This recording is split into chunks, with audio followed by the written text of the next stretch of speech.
نحمده ونصلي ونسلم على سيدنا ومولانا محمد النبي الكريم الأمين المكين الرؤوف الرحيم. أما بعد، أعوذ بالله من الشيطان الرجيم. بسم الله الرحمن الرحيم.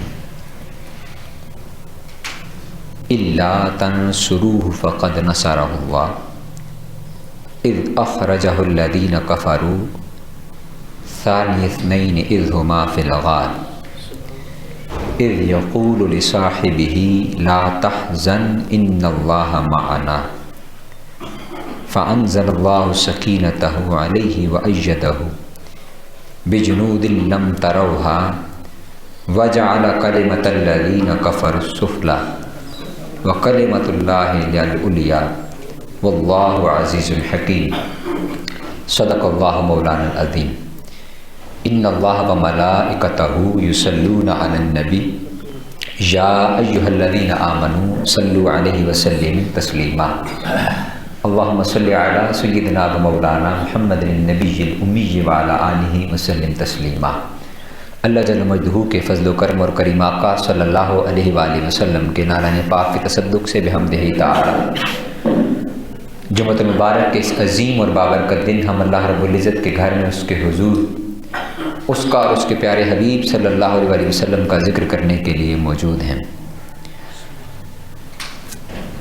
جیسا کہ میں نے گزشتہ نشست میں عرض کیا کہ یہ ماہ مبارک جمادی الاخر یا جمادی الثانی، اس ماہ مبارک کو دو بڑی اہم نسبتیں حاصل ہیں.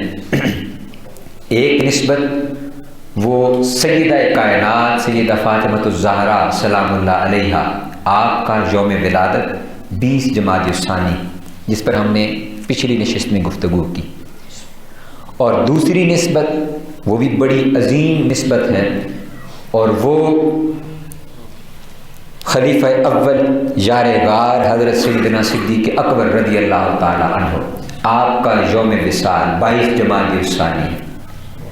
تو آج کی ہماری اس نشست کا موضوع وہ سیدنا صدیق اکبر رضی اللہ تعالی عنہ کی شان ہے. جو سورہ توبہ کی میں نے آیت آپ کے سامنے تلاوت کی ہے، آیت نمبر 40، یہ واقعہ ہجرت کی طرف اشارہ کرتی ہے. سیدنا صدیق اکبر رضی اللہ تعالی عنہ کی ساری حیات مبارکہ وہ بڑی عظیم واقعات سے اور آپ کی بڑی عظیم قربانیوں سے، جانثاری سے، وفاداری سے بھرپور آپ کی حیات مبارکہ ہے. لیکن خاص یہ جو ہجرت کا واقعہ ہے، یہ ایک بڑا ہی آپ کی زندگی کا ایک عظیم واقعہ ہے. یہ آپ کی جانثاری اور آپ کی وفاداری کی ایک بڑی عظیم مثال ہے. واقعہ یہ کچھ یوں ہوا کہ آقا کریم علیہ الصلوۃ والتسلیم کی حیات مبارکہ میں بعثت کے بعد جب کفار نے آپ کا معاشی بائیکاٹ کرنا، معاشی اور معاشرتی بائیکاٹ کیا، جس کو شیب ابی طالب کہتے ہیں، 3 سال تک آقا کریم علیہ الصلوۃ والتسلیم اپنے خاندان بنو ہاشم کے ساتھ شیب ابی طالب کی گھاٹی کے اندر محصور رہے. جب وہ معاہدہ ختم ہوا تو اس کے آخر میں اسی سال آقا کریم علیہ الصلوۃ والتسلیم کی حیات مبارکہ میں 2 بڑی عظیم ہستیاں، سیدہ خدیجہ الکبریٰ سلام اللہ علیہا اور حضرت سیدنا ابو طالب رضی اللہ تعالی عنہ آقا علیہ السلام کے عظیم چچا، ان کا وصال ہوا. اب جب ان کا وصال ہوا تو کفار مکہ اور قریش کے لوگ جو حضور کے مخالف تو تھے ہی، لیکن وہ قبائلی دور تھا اور قبائلی عصبیت اور عزت و احترام کا ایک وہاں پر اگر سردار موجود ہو تو پھر لوگ دشمنی براہ راست بول نہیں لیتے تھے. تو ایسے دور کے اندر جب سیدنا حضرت ابو طالب رضی اللہ تعالی عنہ خود حیات تھے تو بنو ہاشم نے آقا علیہ السلام کو براہ راست غزنگ پہنچانے یا قتل کرنے کا کوئی منصوبہ نہیں کیا اور ایسی کوئی کوشش اور کاوش نہیں کی. اور ساتھ ہی پھر سیدنا حضرت خدیجہ سلام اللہ علیہ رضی اللہ تعالی عنہا جیسی عظیم شخصیت تھی، وہ بھی مکہ کے اندر بہت زیادہ معتبر تھی. لیکن ان دونوں کے یکے بعد دیگرے وصال کے بعد اب کفار ان کا ڈر اور خوف ختم ہو گیا. اور انہوں نے اب یہ فیصلہ کر لیا کہ معاذ اللہ وہ اللہ کے رسول صلی اللہ علیہ وسلم کو قتل اور شہید کر دیں گے۔ اب ایک طرف ان کی منصوبہ بندی چل رہی تھی اور دوسری طرف اللہ رب العزت وہ اپنے محبوب کی حفاظت کا بندوبست فرما رہا تھا۔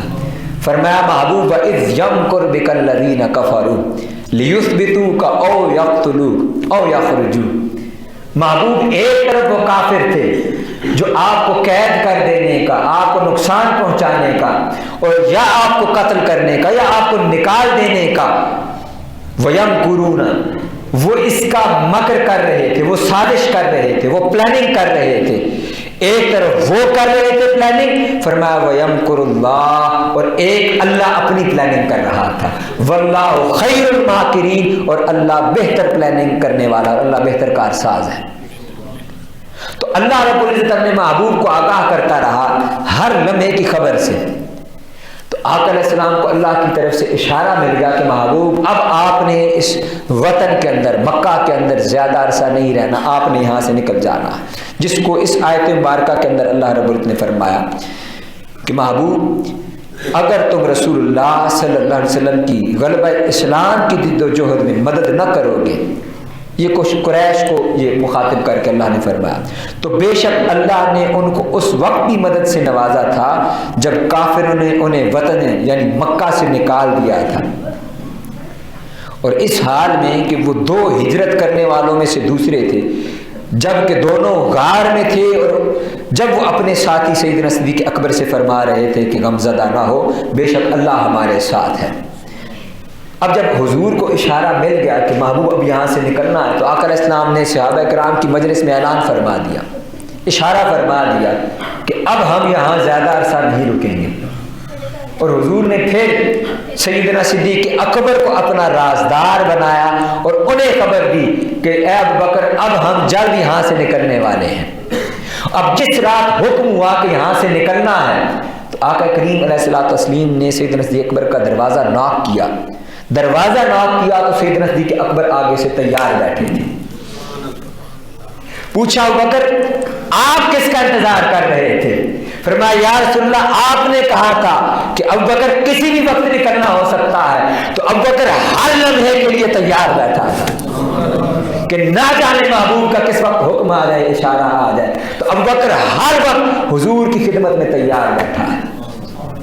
اور یہ جو میں نے کہا کہ واقعہ ہے سیدنا صدیق اکبر کا، یہ ہجرت کا واقعہ، یہ ایسا واقعہ ہے کہ سیدنا صدیق اکبر خود اپنی جان کے ساتھ حضور کی خدمت میں ہے، آپ کی اولاد، آپ کا بیٹا بھی حضور کی خدمت کے اندر ہے، آپ کی بیٹی بھی حضور کی خدمت کے اندر ہے، آپ کا غلام عامر بن فہیرہ بھی حضور کی خدمت کے اندر ہے، اور آپ کی زوجہ بھی حضور کی خدمت کے اندر ہے، یہاں تک کہ سیدنا صدیق اکبر کی جان بھی حضور کی خدمت کے اندر ہے، اور سیدنا صدیق اکبر کا مال بھی حضور کی خدمت کے اندر ہے۔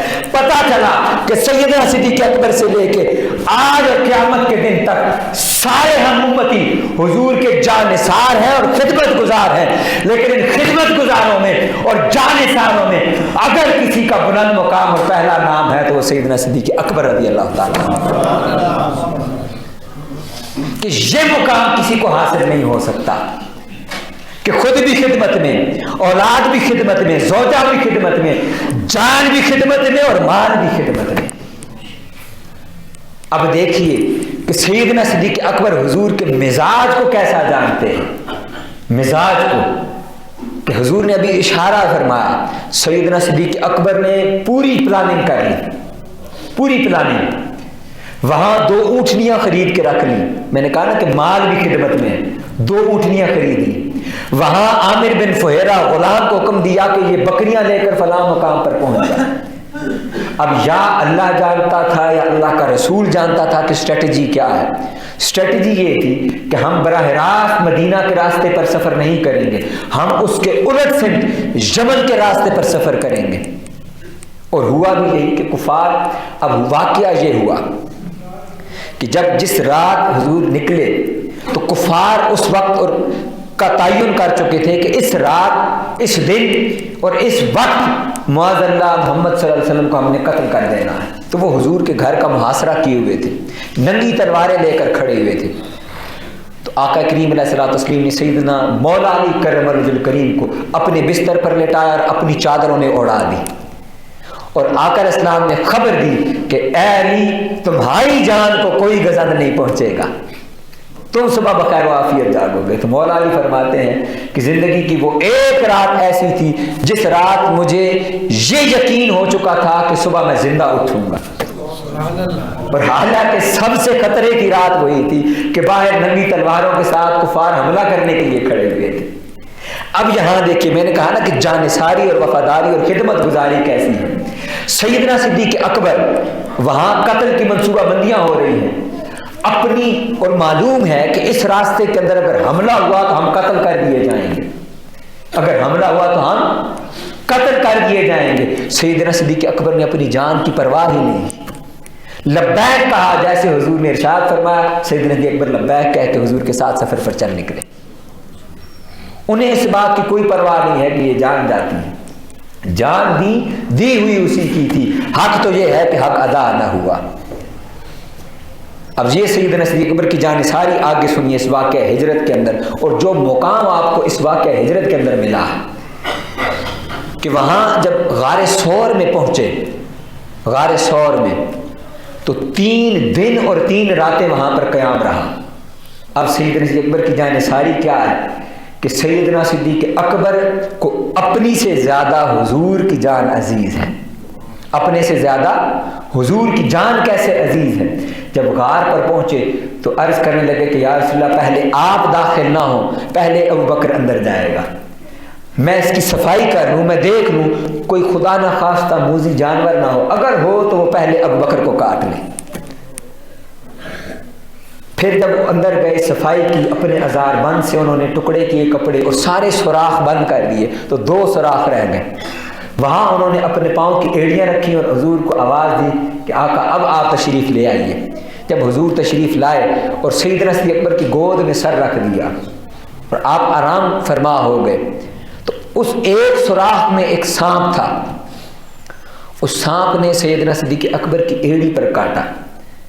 اب خدمت گزاری دیکھیے کہ سیدنا صدیق اکبر نے اس وقت بھی نہ زبان سے اف کی، نہ جسم کو جنبش دی، نہ جسم کو جنبش دی۔ کیوں؟ کہ آقا ان کی آغوش کے اندر سر رکھ کے آرام فرما رہے ہیں، اپنی جان کی پرواہ نہیں ہے۔ تو درد کی شدت بڑی، زہر نے اپنا اثر دکھانا شروع کیا تو سیدنا صدیق اکبر کی آنکھ سے آنسو بہنا شروع ہو گیا۔ وہ آنسو بہتے ہوئے حضور کے چہرے انور پر گرا تو پوچھا ابوبکر کیا ہو گیا ہے، کیا ماجرا ہے؟ تب سیدنا صدیق اکبر نے عرض کی کہ یا رسول اللہ مجھے کسی شے نے کاٹ لیا ہے، یہ اس کے زہر کا اثر ہے۔ حضور نے اپنا لعاب مبارک سیدنا صدیق اکبر کی ایڑی پر لگا دیا۔ واقعات ہجرت بڑے طویل ہیں کہ وہاں عامر بن فہیرہ وہ دن کو بکریاں چراتے اور حضور سیدنا صدیق اکبر کی شہزادی حضرت اسما وہ کھانا لے کر کے بھی آتی اور کفار کی خبریں بھی لے کر کے آتی، اور جب وہ جانے لگتی تو حضرت سیدنا صدیق اکبر نے حضرت عامر کو بتا رکھا تھا کہ تم نے بکریاں ایسے چرانی ہیں، اس رخ پر چرانی ہے کہ بکریاں جب چلیں تو یہ پاؤں کے نشان مٹ جائیں، اور پھر فرمایا کہ بکریاں اسی غار کے ارد گرد چرانی ہیں۔ کیوں؟ کہ باقی تو کھانے کا بندوبست ہے نہیں، تو جب خوراک چاہیے ہو تو انہی بکریوں کا دودھ دو کر ہم پی لیں گے۔ تو یہ خدمت گزاری چل رہی ہے، اور خدمت گزاری کس کی چل رہی ہے؟ سیدنا صدیق اکبر کو اگر سب خیال تھا تو وہ آقا علیہ السلام کی جان کا خیال تھا، وہ حضور کی خدمت بجا لا رہے ہیں۔ اور پھر جب کفار مکہ نے بالآخر وہ قیافہ شناس تھے نا جن کو جاسوس کہتے ہیں، وہ پاؤں کے نشان سے رستہ تلاش کرتے ہیں، وہ رستہ تلاش کرتے کرتے کرتے آخر غار کے دہانے پر آ پہنچے۔ اب جن لوگوں نے اللہ سب کو ہم کو لے کر کے جائے، غار ثور پر اگر جائیں تو غار کا رخ نیچے کی طرف ہے وہاں، تو سیدنا صدیق اکبر نے عرض کی یا رسول اللہ اگر وہ اپنے پاؤں کی طرف دیکھ لیتے تو اگر وہ اپنے پاؤں کی طرف دیکھتے تو وہ یقیناً ہمیں دیکھ لیتے، وہ ہمیں دیکھ لیتے۔ اور وہ لوگ فیصلہ کر چکے تھے کہ ہر حال کے اندر حضور کو معاذ اللہ قتل اور شہید کرنا، ہر حال میں، یہاں تک کہ وہ اتنے ان باولے ہو گئے، ان کے دماغ خراب ہو گئے، اور وہ اس سازش کے اندر ان کے دماغ یہاں تک پہنچے، انہوں نے انعام کا اعلان کر دیا کہ 100 اونٹ لدے ہوئے دیے جائیں گے، معاذ اللہ جو شخص جا گرفتار کرے گا یا ان کو قتل کر کے ان کو لے کر کے آئے گا۔ یہ اعلان انہوں نے کر دیا تھا۔ تو سیدنا صدیق اکبر نے اپنے خدشے کا اظہار کیا، تو اس موقع پر اللہ رب العزت نے ارشاد فرمایا کہ وہ ثانی اثنین اذ ہما فی الغار، دو میں سے وہ دوسرا جو غار میں تھے، اذ یقول لصاحبہ، جب حضور نے اپنے صحابی سے کہا لا تحزن ان اللہ معنا، کہ تو غم نہ کر، بے شک اللہ ہمارے ساتھ ہے۔ اب یہاں ایک اور نقطہ حضور سیدی شیخ الاسلام فرماتے ہیں کہ یاد رکھیے سیدنا صدیق اکبر رضی اللہ تعالی عنہ 1,14,000 یا 1,24,000 صحابہ کرام میں سے وہ واحد ہستی ہیں کہ الحمد سے لے کے والناس تک واحد سیدنا صدیق اکبر ہے جن کی شان صحابیت کی مہر وہ اللہ رب العزت نے قرآن کے اندر نازل فرمائی، اور ان کی صحابیت کا انکار وہ نص قرآنی کا انکار ہے اور وہ کفر ہے۔ یعنی سیدنا صدیق اکبر کی صحابیت کا اگر کوئی انکار کر دے تو گویا وہ نص قرآنی کا انکار کرتے ہوئے کافر ہو جائے گا، مرتد ہوگا وہ، کیونکہ اس نے نص قرآنی کا انکار کیا۔ اور یہ اللہ کہہ رہا ہے اذ یقول لصاحبہ، جب حضور نے اپنے صحابی سے فرمایا، اب فرمایا کیا؟ فرمایا لا تحزن ان اللہ معنا، کہ انہوں نے کہا کہ تو غم نہ کر، اللہ ہمارے ساتھ ہے۔ اب یاد رکھیے کہ حضور کو تو غم تھا نہیں، حضور کو تو غم تھا نہیں، فرمایا دو میں سے دوسرے نے کہا، دو تھے تو وہ کس نے کس سے کہا اور غم کس کو تھا اور کس بات کا غم تھا؟ اب حضور کو تو غم تھا نہیں، حضور تو اللہ کے نبی ہیں، ان کو تو ان سارے حالات و واقعات کی پل پل کی خبر مل رہی تھی۔ اللہ وہی نازل فرما رہا تھا کہ محبوب اب انہوں نے یہ فیصلہ کر لیا ہے، اب یہ ایسا کرنا چاہتے ہیں، اب یہ ایسا کرنا چاہتے ہیں، اب یہ محبوب تمہاری غار کی طرف آ رہے ہیں۔ حضور کو تو ساری خبر تھی، اگر غم تھا تو وہ سیدنا صدیق اکبر کو غم تھا۔ اب سوال یہ ہے کہ سیدنا صدیق اکبر کو کیا غم تھا؟ سیدنا صدیق اکبر کو کیا غم تھا؟ سیدنا صدیق اکبر کو اور کوئی غم نہ تھا، سیدنا صدیق اکبر کو اگر کوئی غم تھا تو وہ حضور کی جان کا غم تھا، وہ حضور کی جان کا غم تھا۔ اگر اپنی جان کا غم ہوتا تو سیدنا صدیق اکبر تیاری کیوں کرتے، وہ حامی ہی کیوں بھرتے، وہ گھر ہی سے کیوں نکلتے، وہ سفر میں ہم سفر ہی کیوں بنتے، وہ ہم سفر بنے۔ لیکن ان کو حضور کی جان کا غم تھا، انہوں نے خدشے کا اظہار کیا، فرمایا یا رسول اللہ اگر وہ اپنے پاؤں دیکھ لیتے تو وہ ہمیں دیکھ لیتے۔ آقا اسلام نے ارشاد فرمایا کہ اے ابوبکر، حضور نے اپنا معجزہ وہاں پہ ظاہر کیا، حضور نے غار کے دوسری طرف اشارہ کیا تو غار کا منہ شک ہو گیا، شک ہو گیا تو حضور نے ارشاد فرمایا کہ اے ابوبکر اگر وہ یہاں سے آتے تو ہم یہاں سے نکل کر چلے جاتے۔ اور سیدنا صدیق اکبر فرماتے ہیں کہ میں نے جب دوسری طرف دیکھا تو وہاں پانی ہی پانی تھا، وہاں کشتی بھی تیار کھڑی تھی، وہاں ملاح بھی تیار کھڑا ہوا تھا۔ یہ آقا اسلام کی شان اور معجزہ۔ اب غار کے اندر جو سیدنا صدیق اکبر 3 دن حضور کے ساتھ رہے تو فیض کا ملا، فیض یہ ملا، یاد رکھیے تاریخ انسانی کے اندر 2 معراجیں ہوئی ہیں۔ کتنی معراجیں ہوئی ہیں؟ 2 معراجیں ہوئی ہیں۔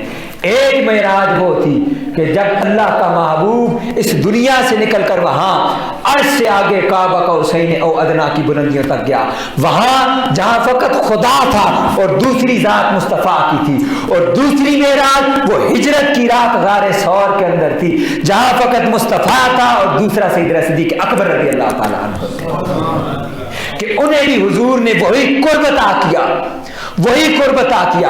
فرمایا کہ تیری معراج کہ تو لوح قلم تک پہنچا، میری معراج کہ میں تیرے قدم تک پہنچا۔ آقا اسلام کی حیات مبارکہ کے اندر بھی کسی اور شخص کو اور کسی اور شخصیت کو ایسی خلوت نصیب نہیں ہوئی، ایسی تنہائی نصیب نہیں ہوئی کہ جب کچھ بھی نہ ہو۔ آقا اسلام کی جو 63 سالہ زندگی ہے، 63 سالہ زندگی ہے اور 23 سالہ جو نبوی دور ہے، تو حضور کی تو توجہات ہر طرف بکھرتی رہی نا۔ وہ تو مختلف لوگ بیٹھا کرتے تھے مجالس کے اندر، وہ پورا معاشرہ سامنے تھا، تو حضور کی توجہات تقسیم ہوتی رہتی تھی اس باقی ساری زندگی کے اندر، ان 3 دن اور 3 راتوں کے اندر، اور کسی کو وہ نہ فیض ملا نہ توجہ ملی جو 3 دن اور 3 راتیں صرف وہ فیض اور توجہ سیدنا صدیق اکبر رضی اللہ تعالیٰ عنہ کو ملتی رہی۔ تو یہ ان کی معراج تھی کہ آقا علیہ السلام کا براہ راست فیض حضور کے چہرہ انور سے بھی لیا، حضور کی نگاہ مبارکہ سے بھی لیا۔ اس کو صوفیاء یوں بیان کرتے ہیں کہ حضرت باقی باللہ رحمۃ اللہ علیہ آپ کا ایک غلام تھا، تو آپ کی خدمت کیا کرتا تھا، بہت زیادہ اس نے آپ کی خدمت کی۔ تو ایک دن وہ آپ کی بارگاہ میں عرض گزار ہوا کہ انہوں نے کہا کہ کیا کوئی خواہش تمہارے دل کے اندر ہے؟ اس نے اپنی خواہش کا اظہار کیا، اس نے کہا جی مجھے آپ باقی باللہ بنا دیں، مجھے کیا بنا دیں؟ باقی باللہ بنا دیں۔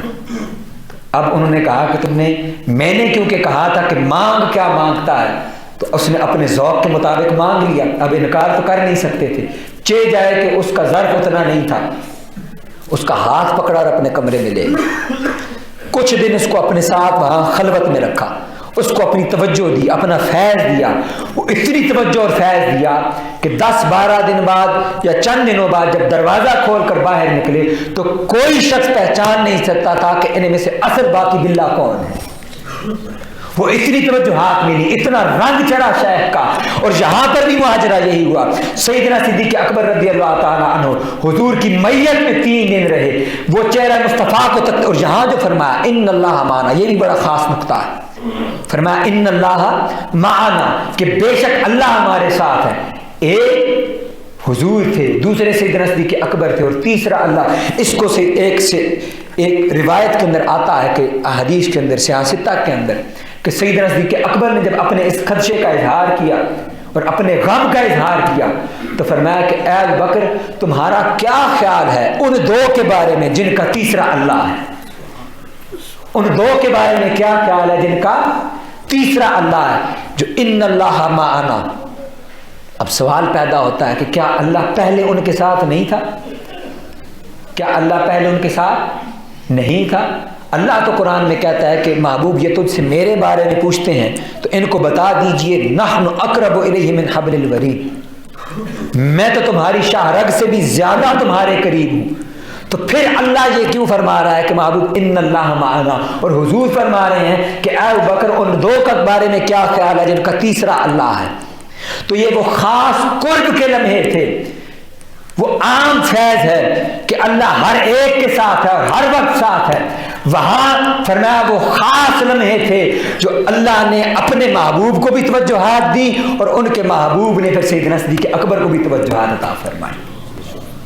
ان توجہات کا فیض کیا ملا سیدنا صدیق اکبر کو؟ وہ فیض یہ ملا کہ جب حضور مدینہ میں پہنچے تو آقا علیہ السلام کی تشریف فرما تھے اور ساتھ سیدنا صدیق اکبر تشریف فرما تھے۔ اب لوگ ملنے آتے تو وہ سیدنا صدیق اکبر کو حضور سمجھ کر ملنے لگے، سیدنا صدیق اکبر کو حضور کو سمجھ کر ملنے لگے۔ اب یہاں ایک سوال پیدا ہوتا ہے کہ حضور جیسا تو کوئی نہیں تھا، اس وقت دہا کے چہرے جیسا تو چہرہ کسی کا نہیں، اس وقت لیل کی زلفوں جیسے کی تو زلفیں کسی کی نہیں۔ انہوں نے کتابوں میں روایات بھی پڑھ رکھی ہیں، آخر وجہ کیا تھی؟ تو یہاں میرے شیخ حضور سیدی شیخ الاسلام فرماتے ہیں کہ وہ 3 دن اور 3 راتیں سیدنا صدیق اکبر کو حضور کی جو میت ملی، حضور کی جو توجہات ملی، حضور کا جو فیض ملا، اس کا رنگ ایسا چڑھا کہ لوگ سیدنا صدیق اکبر میں حضور میں فرق کرنا بھول گئے، وہ سمجھ نہیں پاتے تھے کہ ان میں سے حضور کون سے ہیں اور سیدنا صدیق اکبر کون سے ہیں۔ یہی وجہ تھی کہ پھر سیدنا صدیق اکبر اپنی چادر لے کر کے حضور پر چھاؤں کر کے کھڑے ہو گئے۔ یہاں بھی حضور سیدی شیخ الاسلام فرماتے ہیں کہ حضور کو تو چھاؤں کی ضرورت نہیں تھی، وہ تو بچپن سے جب ابھی 7 سال عمر ہے، 14 سال عمر ہے، حضرت ابو طالب فرماتے ہیں اور دیگر روایات کے اندر آتا ہے کہ ہر وقت بادل سر پر رہتا تھا، اور جہاں حضور تشریف لے کر کے جاتے وہ بادل سر پر رہتا تھا، تو حضور کو تو چھاؤں کی ضرورت نہیں تھی. آخر سیدنا صدیق اکبر نے یہ عمل کیوں فرمایا؟ یہ عمل اسی لیے دہرایا کہ لوگوں کو فرق بتا سکے کہ جو کھڑا ہوا ہے یہ خادم ہے اور جو تشریف فرما ہے یہ غلام ہے. یہ آقا ہے، جو بیٹھے ہوئے ہیں یہ آقا ہے، جو کھڑے ہوئے ہیں یہ غلام ہے. وہ توجہات کا فیض اتنا ملا حضور کا، اور اس توجہات کا فیض حضور نے کیوں عطا فرمایا؟ وہ اس لیے بھی عطا فرمایا کہ آخر حضور تو جانتے تھے کہ میرے وصال کے بعد ابوبکر کو بڑی ذمہ داری اٹھانے والا ہے، کہ آخر پہلے وہ ذمہ داری جو دوش نبوت نے جو بار اٹھا رکھا تھا، اب وہ بار امت میں سے کون اس قابل ہے جو اٹھائے گا؟ تو حضور نے سیدنا صدیق اکبر کے کندھوں کو وہ اس فیض کے ذریعے اتنا قابل بنا دیا تھا کہ اس کے بعد منکرین زکوٰۃ کا فتنہ اٹھا، اس کے بعد ارتداد کا فتنہ اٹھا. مسیلمہ کذاب جو پہلا بدبخت شخص تھا جس نے نبوت کا دعویٰ کیا، تو سیدنا صدیق اکبر کا ہی دور تھا. آپ نے اتنے بڑے فتنوں کا مقابلہ کس ہمت اور جرأت سے کیا؟ یہ حضور کا وہ فیض تھا جو غار ثور کے اندر حضور نے 3 دن اور 3 راتیں سیدنا صدیق اکبر کو عطا فرمائی. اور آخری بات جس پر میں اس گفتگو کو ختم کروں گا کہ سیدنا صدیق اکبر نے یہ جو ہجرت کی رات حضور کی خدمت کی، میں نے کہا کہ کیسی خدمت کی کہ ایک طرف خود اپنی جان کے ساتھ خدمت میں ہے، مال خدمت میں ہے، اولاد خدمت میں ہے، خادم خدمت کے اندر ہے. ایک دفعہ سیدہ عائشہ صدیقہ فرماتی ہیں کہ میں نے آسمان کی طرف دیکھا تو آسمان پر بہت زیادہ اس دن روشن ستارے نظر آ رہے تھے. تو میں نے کئی بار آسمان کی طرف رخ کر کے دیکھا تو وہ ستارے اپنی تعداد میں اس روز بہت زیادہ نظر آ رہے تھے. تو میں نے حضور سے عرض کی کہ یا رسول اللہ، کیا کوئی آپ کی امت میں ایسا شخص بھی ہے کہ جس کی نیکیاں ستاروں کے برابر ہیں؟ جس کی نیکیاں ہیں ستاروں کے برابر ہیں؟ تو آقا اسلام نے ارشاد فرمایا، ہاں عائشہ، میری امت میں ایک شخص ایسا ہے جس کی نیکیاں ستاروں کے برابر ہیں اور ان سے بھی بڑھ کر ہیں. فرمایا کہ وہ شخص کون ہے؟ سیدہ عائشہ نے فرمایا، آقا اسلام نے ارشاد فرمایا کہ وہ شخص عمر فاروق رضی اللہ تعالی عنہ. سیدنا عمر فاروق کی یہ شان ہے. سیدہ عائشہ صدیقہ کے چہرہ وہ تھوڑا اداس ہو گیا تو حضور نے چہرہ سے وہ پڑھ لیا. فرمایا کہ عائشہ کیا ہوا، کیا ماجرا ہوا؟ تو سیدہ عائشہ صدیقہ فرمانے لگی کہ میرا خیال تھا کہ آپ میرے بابا جان کا تذکرہ کریں گے، لیکن آپ نے حضرت عمر فاروق کا نام لیا. تو اب ارشاد فرمائیے کہ میرے بابا جان کا کیا معاملہ ہے؟ فرمایا، اے عائشہ، عمر فاروق کی نیکیاں تو ان ستاروں کے برابر ہیں، اور عمر فاروق کی ساری نیکیاں مل کر بھی ابوبکر کی ایک اس 3 رات والی نیکی کے برابر نہیں ہو سکتی. وہ ایک رات وہ سیدنا عمر فاروق رضی اللہ تعالیٰ عنہ کی ساری نیکیوں پر بھاری ہے. وہ اس لیے بھاری ہیں کہ حضرت اس پورے راستے کے اندر وہ جو لا تحزن ان اللہ معنا کہ سیدنا صدیق اکبر وہ ہماتن اور ہر وقت صرف اور صرف کس بات میں مشغول تھے؟ وہ خدمت رسول اللہ صلی اللہ علیہ وسلم کے اندر مشغول تھے. ان کے جسم کا ایک ایک پور، ایک ایک روح حضور کی خدمت میں مصروف تھا اور مشغول تھا، اور ان کی ہر وقت کی توجہ وہ صرف حضور کی جان تھی، اس کی حفاظت کرنا تھا اور اس کی خدمت کرنا تھا. تو یہ مقام کیسے ملتا ہے؟ یہ حضور کی ذات کے ساتھ نسبت اور تعلق سے ملتا ہے. تو ہم حضور کے غلام ہیں. ہم کیا ہیں؟ حضور کے غلام ہیں. تو غلاموں میں سب سے افضل رتبہ کس کا ہے؟ سیدنا صدیق اکبر رضی اللہ تعالیٰ عنہ کا ہے. تو ان کی زندگی سے ہمیں سبق یہ ملتا ہے کہ حضور کی ذات کے ساتھ نسبت اور تعلق ایسا ہو کہ ہماری پورے جسم کا رواں رواں اور زندگی کا ہر لمحہ اگر گزرے تو فقط خیال یار کے اندر گزرے، فقط خیال یار کے اندر گزرے. حضور کی توجہ کی طرف، حضور کی ذات مبارکہ کی طرف ہماری توجہ، ہر وقت دھیان اسی طرف رہے. اللہ رب العزت سے دعا ہے کہ ہمیں سیدنا صدیق اکبر رضی اللہ تعالیٰ عنہ کی حیات مبارکہ کا فیض عطا فرمائے. وما علیہ الا البلاغ.